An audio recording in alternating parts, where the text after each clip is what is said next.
Also, really glad that we got this new show on HBO, Lovecraft Country, from Misha Green, based off the 2016 book by Matt Ruff. This is really a story about this is what 1950s, Mhm. 1960s, like Uh, Midwest yeah. Chicago area, kind of heading south. A couple of black folk are Mhm.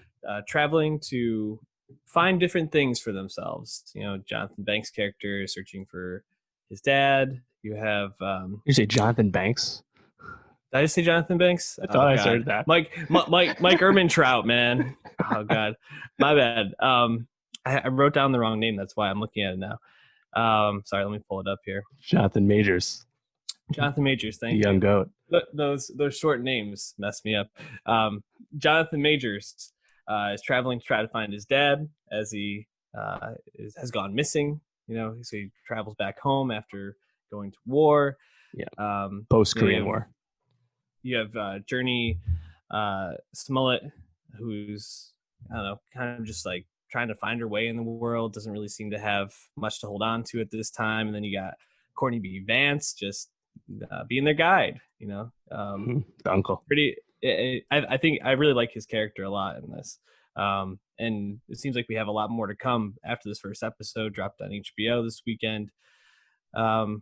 I am looking forward to this. I don't know if I'm totally on board with everything, but I thought visually and just like some of the elements are interesting enough where I'm like, all right, I want to give Jonathan Banks slash Jonathan Majors a little bit more time to cook.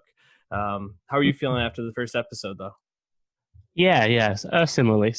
I mean, definitely want to show support for Jonathan Majors, so I loved in The Last Black Man in San Francisco and Defy Bloods. So he's definitely Okay. on the rise, and this is probably great exposure for him.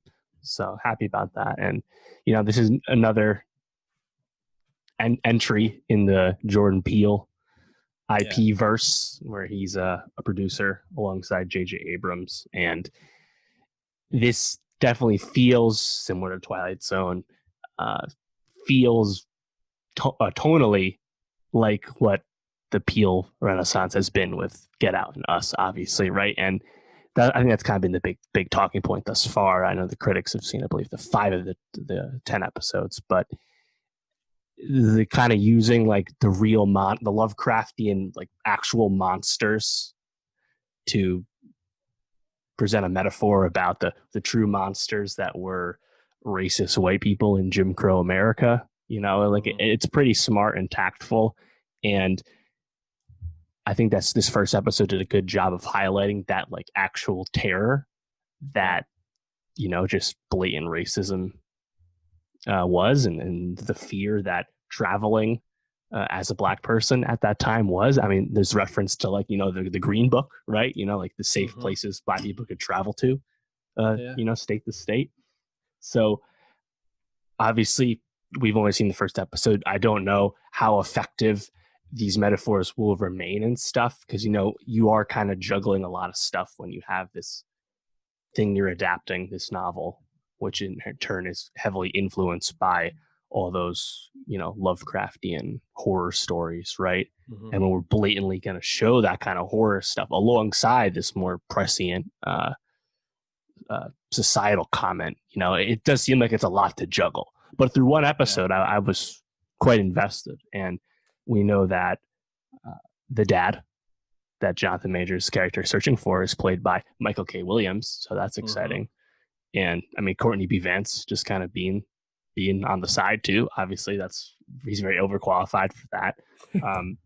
So I'm definitely in thus far. And going in when like I knew about the show, and before I knew like the kind of the cultural comments that I was carrying, I was kind of just writing it off because I was like, oh, is this like Haunting of Hill House? It's probably too scary for me. It's not my thing, right? Mm. But it's kind of more like, at least through one episode, it was kind of more like Stranger Things, right? It's like Yeah. monster horror, but like there was no like real jump scares or like really anything that's gonna really like unsettle you in that regard, right? It's again, it's more the societal issues Yeah. that are scary. So I like that through one. Yeah, for sure. I think it was more suspenseful than like terrifying in any sense. And I agree. I think the highlights, and kind of weird to say it this way, but the highlights were certainly the scene where they flee the diner and they're getting shot at and have that car chase, and then the other car flips that, and then you see like that blonde haired girl, which I'm really excited to see like what these elements of sci-fi and fantasy are going to be with this.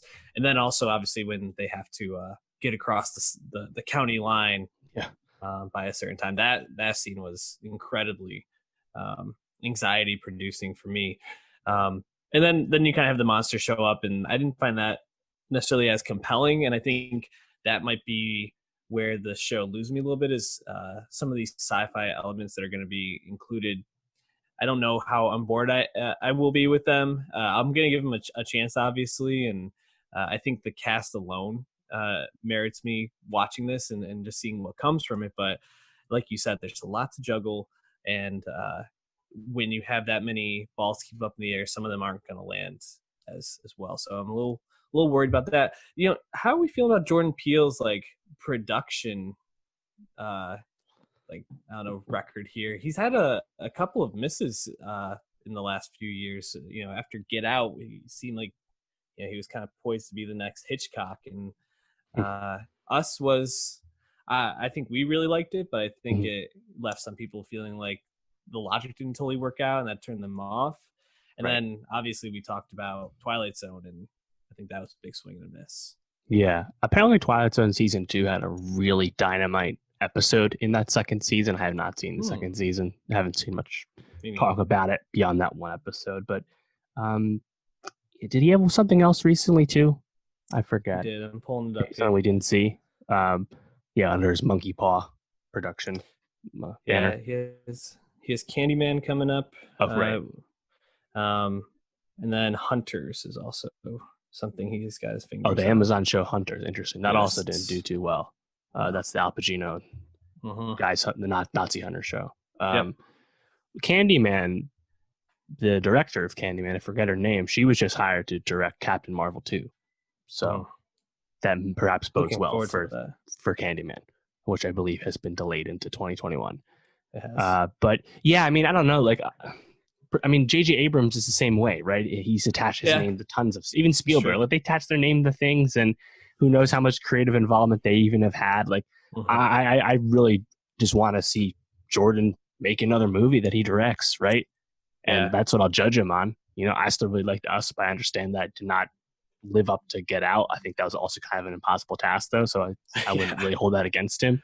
Like, I remember I saw a lot of like hyperbolic statements when Us came out about people I gave Jordan another chance, and I was like, what are you talking about? Like, this guy's obviously a really great director, right? And just keep giving him all the chances. You're gonna like what? It. So the second movie wasn't also an A+, and now you're out. Like, I don't understand that line of thinking. So still very in on the Jordan Peele brand. But yeah, I mean, he's becoming like a lot of the people. Like the EP name probably doesn't mean a whole lot. But again, through one episode of Lovecraft Country, definitely interesting to see where we go from here. There's a lot of things to like, and there's also, unfortunately, a lot of really prescient commentary as a result. Yeah, for sure. No, I agree on the Jordan Peele question. I just felt like he had taken quite a few losses recently, but I think his original stuff is certainly where he kind of butters his bread, so to speak.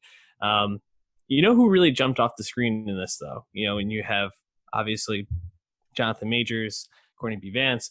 I thought Journey Smollett was by far the most interesting and captivating character on the screen. And I think she's going to have even a bigger role moving forward. I think it's kind of her and Jonathan Majors as like co-leads, it seems. So really interested to see where her character goes. But last time we saw her was Birds of Prey. Correct. Yeah. One of the last movies we could see in theaters before they shut down. That's right. So I think give her more roles. She seems pretty great.